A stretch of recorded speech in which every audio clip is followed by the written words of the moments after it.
Up until this point, we've been looking at how to create relational database tables. In this lesson and the next, we'll be looking at how to retrieve and manipulate data in our databases. Now, in the previous lessons, whenever we wanted to perform any CRUD operations on our data, create, read, update, or delete, what we typically did was open up Visual Web Developer 2005 Express Edition. We got to the Database Explorer, navigated through, and until we found the table that we were looking for, right-clicked on it, and then selected something like Show the Table Data. And then we began to work with it in a very Excel spreadsheet type of format within the main area of our IDE. However, as we start to build our applications, there's really two ways that we will interact with data. And the first method is that we'll use ADO.NET's objects to retrieve, manipulate, and navigate through a table's rows and columns. And we'll highlight this in the last video in our series. But another method that we can use is actually the execution of special commands that are called SQL statements from within ADO.NET. We've already used this, the term SQL, or I think in one case I called it Transact SQL, several times up to this point in our lesson series. But what does that really mean? SQL stands for Structured Query Language, and it's a different kind of programming language in so much that it was created for a very specific purpose, and that is to allow you to retrieve, insert, update, and delete records from database tables. Now, SQL, or SQL as it's also pronounced, is a standard language across many different database vendors.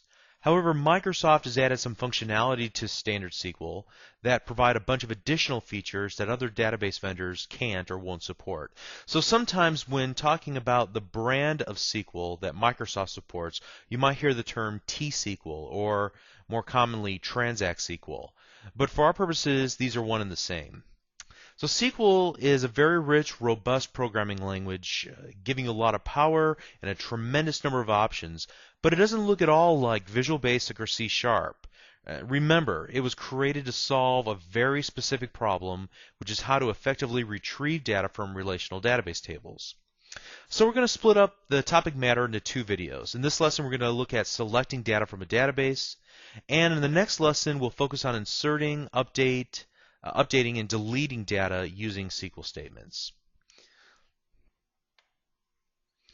Now for our examples, we're going to need to get you set up so that you can follow along.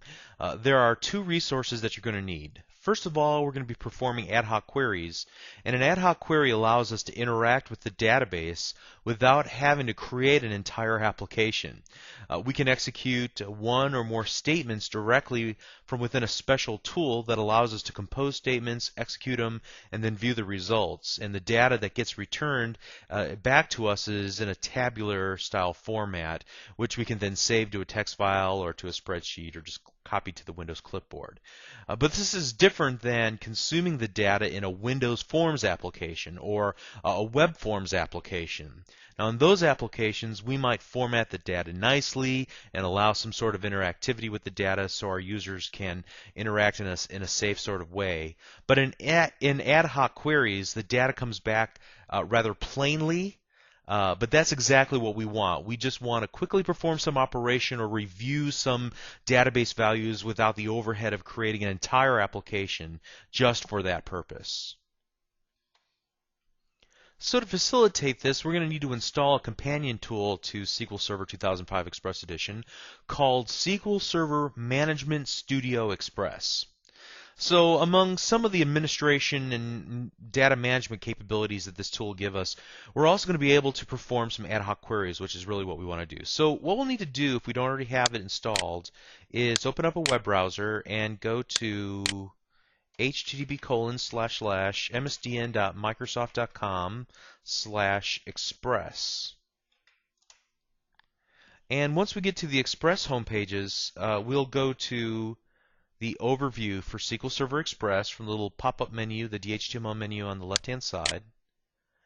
And then we'll need to scroll down just a little ways, and currently you can see that under Free Management Tool that we can download SQL Server Management Studio Express. This will begin the download process, and I'll let their documentation give you instructions on how to install this on your computer. But if you've ever installed any software, it's pretty straightforward.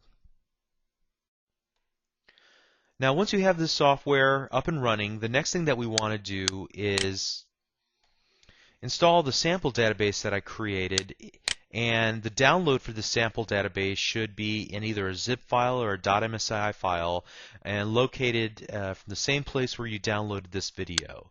So once you've downloaded it to your hard drive, if it's a zip file, then you'll need to open it up, and then what we'll want to do is copy these two files into a folder of your hard drive.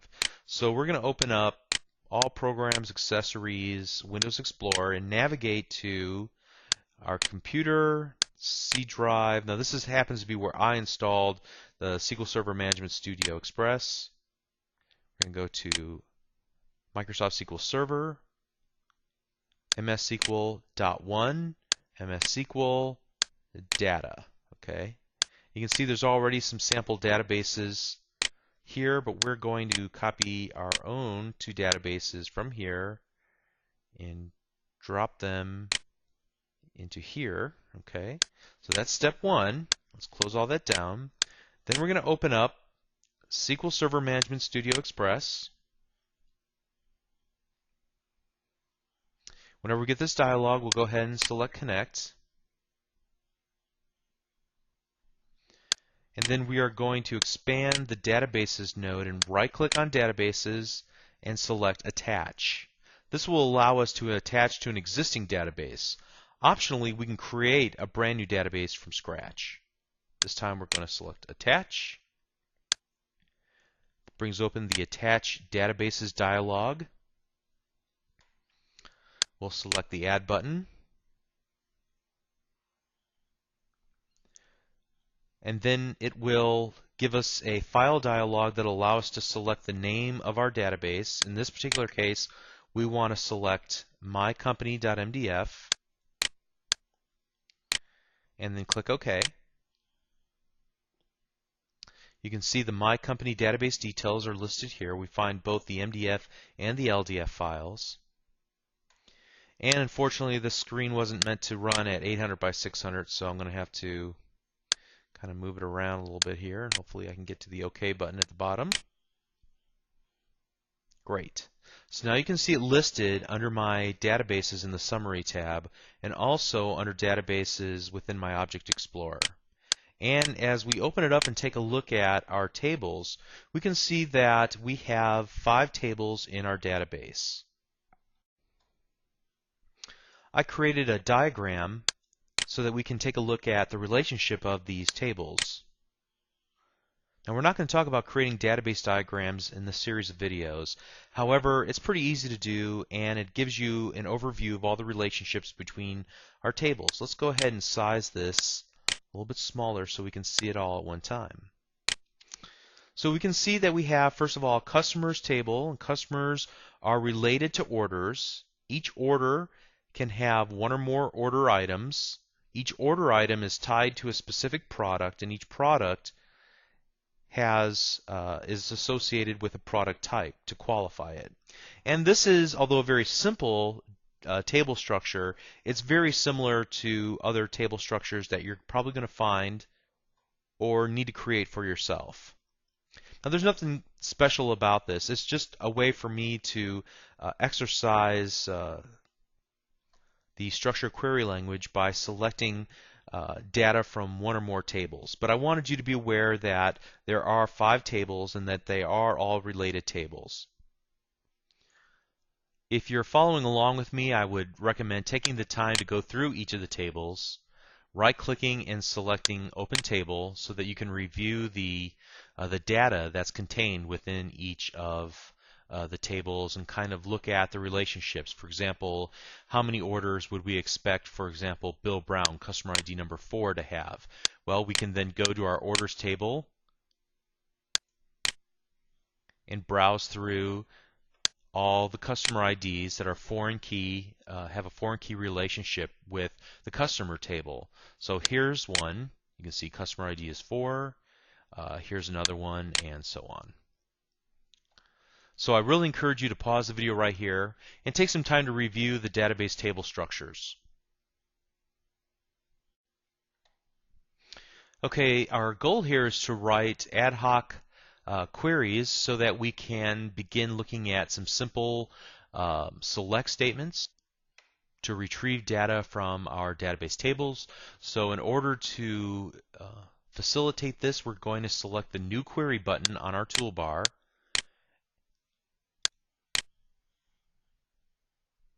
And this will give us a blank page within our main area that will allow us to write and execute our queries. So let's start with a very basic select statement. I'm just going to paste in our data here. Notice first of all that I have two little dashes. This means that this is a comment, a code comment. It appears in green, and this will not get executed whenever I choose to execute this query using the execute button or F5 on my keyboard. But as you can see, I have a simple select statement. Select star from customers. The star represents all of the columns. Let's go ahead and execute this query and take a look at what we get. Notice first of all that I get an error message, invalid object name customers. The reason this occurs is because I have not selected the database that I want to work with. Even though I may have it selected in the Object Explorer, we need to select which database we're querying from on the toolbar. So in this particular case, we're going to select my company, and now we're going to execute this query again. And this time you can see that we have in a tabular format the retrieval of all columns and all rows from our customer table. Now what if we don't want all of the data returned to us? Well, this is where we have a ton of options. For example, in this particular case, we're able to select just the first name column and the last name column from customers. Instead of just selecting the execute statement, I'm going to highlight the commands that I want to execute. So I'm going to put my mouse cursor over, hold down my left mouse button, and drag across the select statement, and then click the execute button. This will only execute the line that I have highlighted, which is a way for me to write a number of SQL statements, yet only execute the ones that I currently want to work with. As you can see, after I hit the execute button, I got the results first name and last name. I'm still retrieving all of the rows of data, but only 2 columns worth. Notice that the column names in the results are the same as what we have as the column names in the table. Now we may want to format this so that we can save this information off by selecting File, Save Result As, and then selecting either a .csv file, a comma-separated value file, or a text file.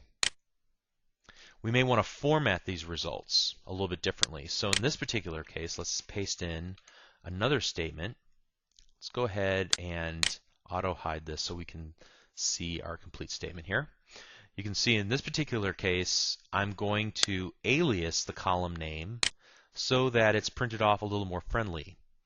All I'm doing here is changing the column name as it is produced in the results from first name with no space, and here we'll just insert a friendly space to make it more readable.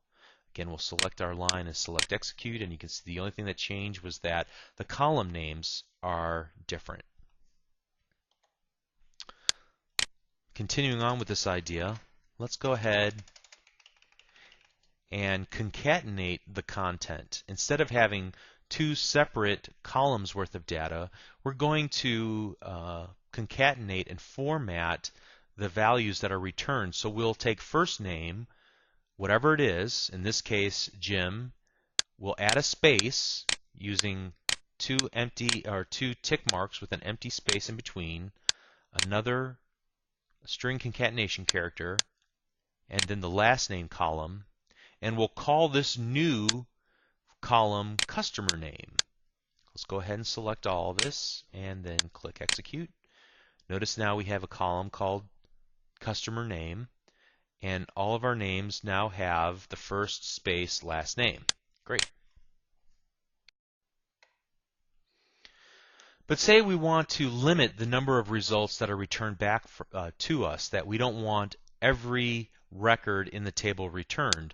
In that particular case, we can change our statement to include a where clause. Now we're going to be working with the products table, and so what we want to do is select a single record from our products table, and the condition that we want to satisfy is where the product ID equals 3. So let's go ahead and select that entire line and select execute.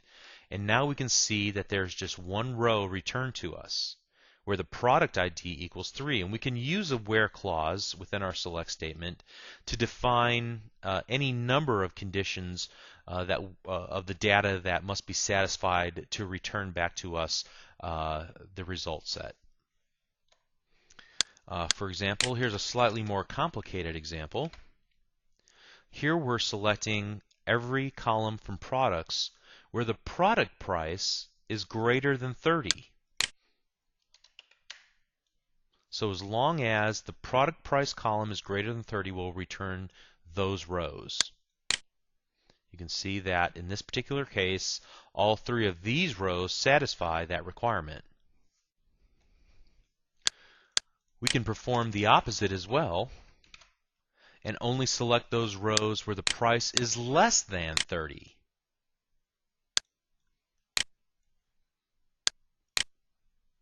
And you can see at this point we're only selecting those items where the price is less than 30. We can use other operators as well, such as equals, or in this particular case, greater than or equal to $29.95. You can see that all of the items are either greater than or, in this case, equal to $29.95. And while we can use the equal sign, we can also check for inequality to make sure that we return any products where the product type ID is greater than or less than 2. So as long as it's not equal to 2, return those rows. So as you can see, as we move off to the right-hand side, we're only selecting those products with the type ID of 1 or 3, not 2. And not only does this work with numerical data, but it also works with character data. We can make sure to not select or any records where the product name is equal to inspired by widgets, or put another way, select all the products as long as the product name is not inspired by widgets. And you can see we are missing record number 4, which would indeed be the inspired by widgets row. To confirm this, I'm just going to copy and paste this and change the operator to equal. And you can see the opposite then would be to select only the row where the product name is equal to inspired by widgets. And not only does this work with numeric data and string data, but it also works with date data. In this particular case, we're making sure that from the orders table, we're only selecting those rows where the order date time is greater than 1/10/2006.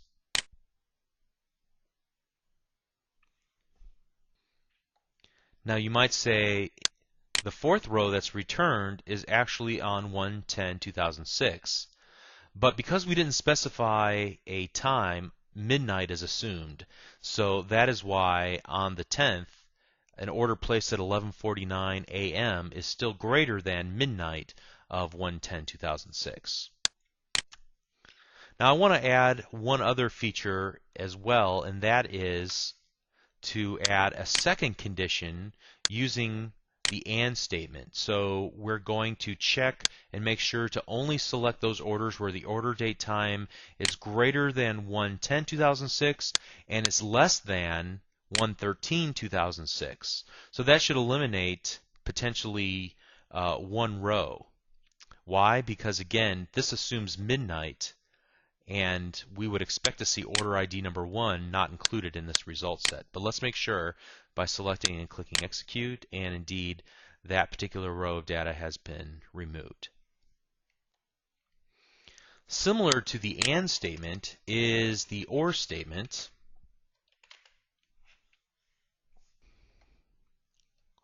which means that either the rows have to satisfy this condition or they have to satisfy this condition. The AND requires that both conditions be satisfied.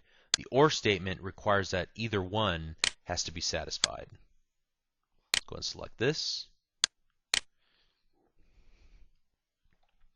So if we read this correctly, we would expect to not see any records between midnight of 1/9/2006 and midnight of 1/12/2006. That period of time would not be included in our results. And if we scroll through, we'll see that indeed is the case. Now that some of our queries are getting a little longer, we can rewrite our queries in a more readable format, at least in my opinion. And that is to put each of the major pieces of our query on a separate line. So this line of code is equivalent to these lines of code.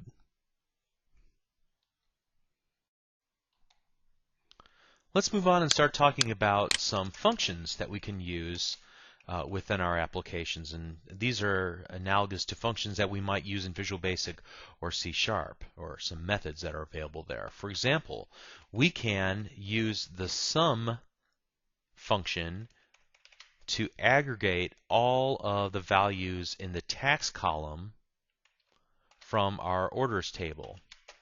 So this would give us a report of all the tax that's been collected from our orders table.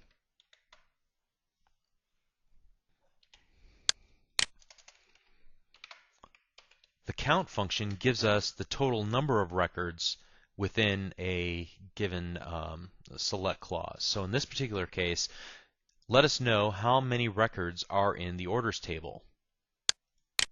17. We can also perform mathematical equations within our select statements. Now in this particular case, let me go and separate this on multiple lines here. We're going to select the product ID and then the product price, and we're going to alias this to a new name, regular price. And then we're going to create a second column, which is taking the product price and subtracting $5 from it, and we're going to call this the sale price. So notice that we're performing this equation in line. So we're going to go ahead and select these two lines and click execute. And notice that we get a regular price of $29.95 and $5 discount would be $24.95, all by just subtracting 5 from whatever value is returned from the product price. Pretty cool. Similarly, we can give a 10% discount by multiplying product price times 0.9 as the sale price.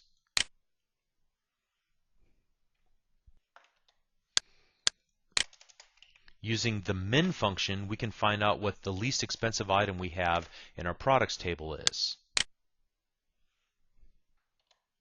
Or using the max function, we can find out what the most expensive item in our product table is. Or we can find out what the average price of all the items in our product table is. Not only are there functions to help us with math, but also there are functions that help us with dates. So in this particular case, we want to extract out the actual name of the month. If we were to, let's create this a little bit different. Let's do this as well. Well, actually, sorry here, I'm just doing this on the fly.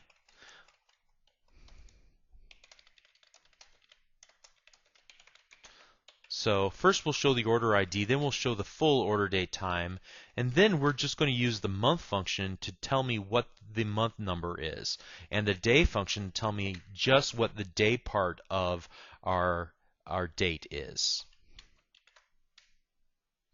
So you can see in the month column, it's all in January 1. And in the day column, it depends, 13th, the 12th, the 5th, the 7th, the 9th, and so on. We can use the getDate function, the getDate function to return the current date time, which is useful whenever we're doing comparisons between now and how many days it's been since a particular record has been in the database.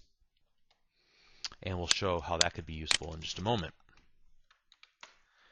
Here we can use a special function called dateName to retrieve a friendly date name instead of the numerical value. In this particular case, we want to select the month of the order date time from the orders table. And you can see instead of returning 1, it returns us January. And I've listed just a quick help reference here that we can select just the year, just the day, the hour, or the minute, or the weekday, Sunday through Saturday. It's pretty neat. And this is similar to what we just did, except it, once again, the date part, as opposed to date name, returns us just the number, the numeric value. So in this case, 1, representing January. The dateDiff function will give us the difference between two dates. In this particular case, we're using that same little chart, this little nomenclature here to designate what are we comparing. In this particular case, we want to find out how many days separate today from the original order date time from each of the orders in the orders to tell us how old each of the orders are. So you can see that they really range, but they're within the 45 to 50 day difference. And just as we can perform mathematical equations within our select statements, we can also add days and subtract days, years or months or whatever, as specified by the particular date part. In this particular case, we're going to add 5 days to the order date time. Let's compare that to the original order date time. So you can see there is indeed a 5-day difference between this value and this value, for instance. And just as we can use functions to help us manipulate dates and math, we can also use it for strings as well. In this particular case, I am using the substring function in order to start at the 3rd character of my product description field within my database and retrieve the next 5 characters from that 3rd position. So we'll get some pretty funky looking results from this. As you can see, it doesn't make a whole lot of sense, but that indeed starts at the 3rd position and selects 5 characters. Similarly, you can use either the right function to select the rightmost 5 characters, or the left function to select just the leftmost characters, in this particular case 5.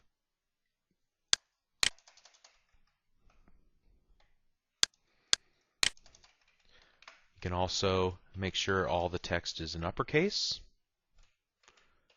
or all in lowercase.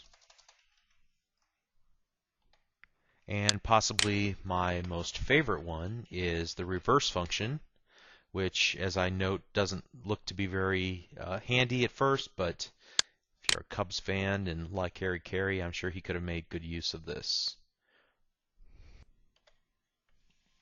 Slightly more useful is the like clause.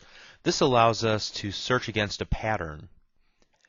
In this case, the pattern is that we want to find all first names that start with the letter J, and we use the percentage sign as a wildcard to indicate that any characters that come after that are just fine. So let's execute this. And as you can see, we have just those customers that have the first name that start with the letter J. Similar to the like clause is the in clause. By using the in clause, we don't have to string a bunch of or clauses together like select where state province equals IL or state province equals KS or state province equals PA or and so on. Instead, we can just make a list of those values that we want to satisfy with our where clause, and it'll only give us those in return. So let's go execute that. And as you can see, we've only returned those rows where the state province column equals IL, and you can see we have several rows that match that, or KS, and we have a couple that match that, or PA.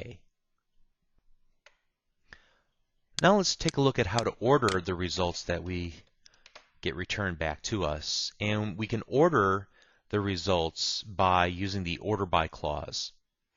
So in this case, we will order all the customers by their last name. The ASC clause means that we'll order by ascending order. Let's go ahead and run this. So we can see it starts with BL, BR, BR, JO, and so on. Or we can perform essentially the exact same statement, this time changing to DESC, or rather descending order. So in this case, TAY, TAP, SU, ST, and so on. Or we can designate that we want to order first by last name and then secondly by first name. So in this particular case, if you'll take a look at the last name Smith, we have two Smiths, but we say we want to not only sort by the last name, but after we've sorted by last name, then sort by first name, and Angela comes before Jana. But the selects become a little more interesting whenever we can use some of the group by statements. So we've already looked at the sum, which allows us to get the total of a given column. But if we were to group those summations by another field, in this particular case the customer ID, we can determine what the total cost of shipping was each customer paid across all of their orders.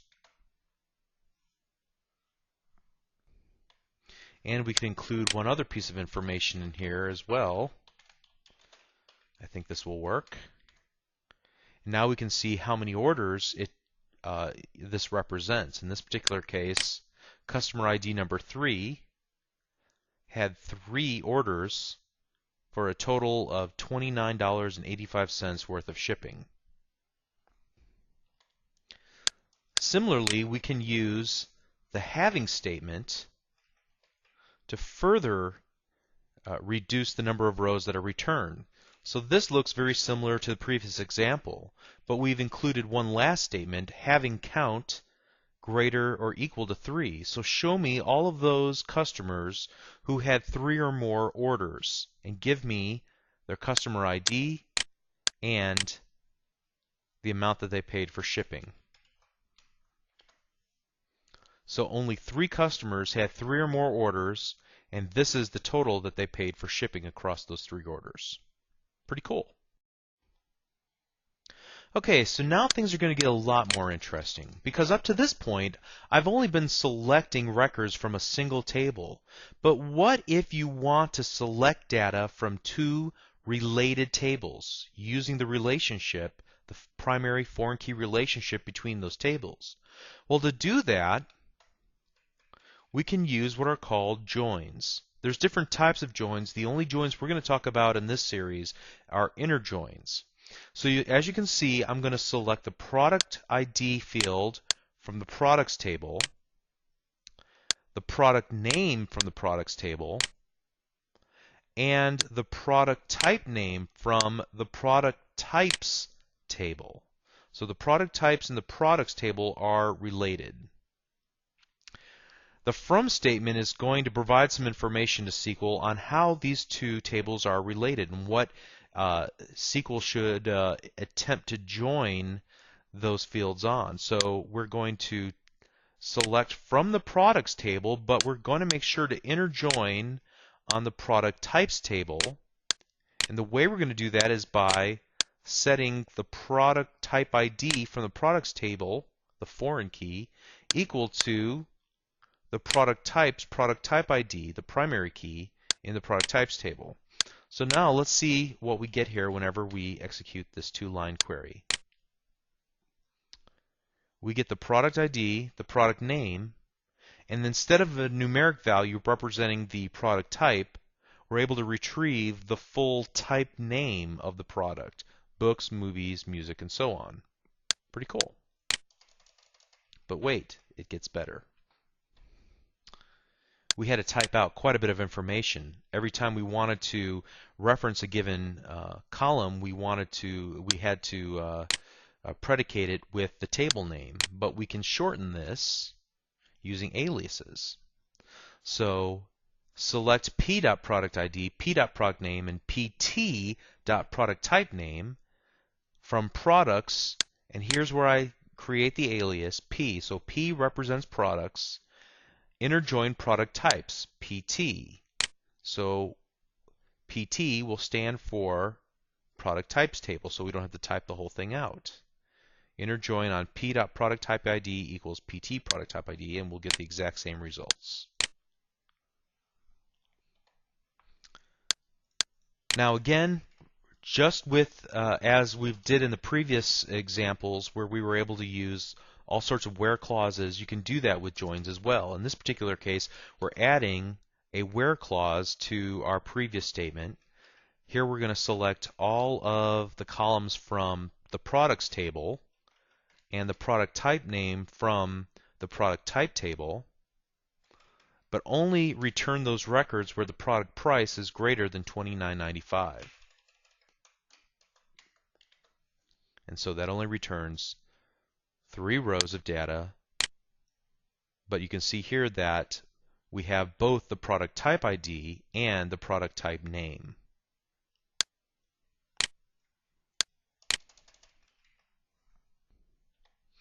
And finally, you can create some pretty convoluted SQL statements by just continuing to use the same nomenclature of inner joins. So if we were to go back to our diagram, what if we wanted to find all of the products that a given customer has ordered? We'd have to go through the orders table, the order items table, and then finally to the products table in order to accomplish that. But we certainly can accomplish that because all of these tables are related. So for any given customer, we can find out all the products that they've ever ordered. The way that we would do that is through a number of inner joins. So we want, in this particular case, select the last name, the order ID, and the product name. Additionally, we're going to order the values that are returned by, first of all, by last name and then by order ID. So let's go ahead and run this monster query. So you can see the customer with the last name of Black has ordered in order ID 1 2 products, order ID 5 2 products, and order number 14 1 product. And you can see the product names for each of his purchases. Same thing with Briscoe, Brown, Johnson, LeBlanc, and so on. Very cool. Now honestly, all of these statements, all of the permutations that we just discussed here for the past few moments came off the top of my head. You get to the point working with SQL enough that it becomes second nature to you, just as Visual Basic, C#, whatever, will become second nature to you as well. So while this might seem a little overwhelming at first, once you spend a few days or weeks inside of a database, you'll begin to understand the lingo and be comfortable with how to get to the information you're trying to get to. But at first, admittedly, I had to buy books and read articles and really get to the point and really struggle with trying to get to the data that I needed. So I'd encourage you to take a look at the SQL help that's provided with SQL Server, and then maybe find a good reference book on SQL that will help you to work your way through and getting into the data that you need for your particular application. So that wraps it up for this particular lesson. In the next lesson, we're going to continue this thought, and we're going to move into some more advanced selects and insert, update, and delete syntax for the structured query language.